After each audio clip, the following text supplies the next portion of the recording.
शाळेत दुपारची जेवणाची घंटा वाजली की बस सगळ्या मुलांची धावपळ सुरू व्हायची. घंटा वाजताच आम्ही सगळे मित्र हातात ताटं घेऊन धावत धावत जेवणाच्या रांगेत जायचो. कुणी पुढे जायचा प्रयत्न करायचा, कुणी मागून ढकलाढकली करायचा.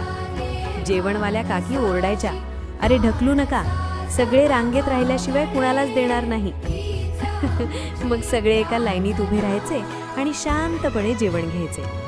तरी सुद्धा आम्ही मुलं हसत हसत पुढे जायचा प्रयत्न करायचो. शेवटी ताटात भात मिळाला की आम्ही शाळेच्या अंगणात मोठ्या झाडाखाली बसायचो.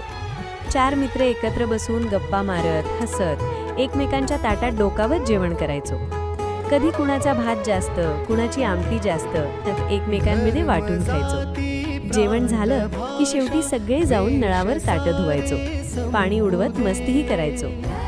अशा त्या मराठी शाळेतील दुपारच्या जेवणाच्या आठवणी आजही आठवल्या की चेहऱ्यावर आपोआप हसू येतं आणि वाटतं खरंच ते लहानपण किती सुंदर होतं. तुम्ही सुद्धा शाळेत असताना अशी मजा केली आहे का? कमेंटमध्ये नक्की सांगा आणि आपले पेज फॉलो करा.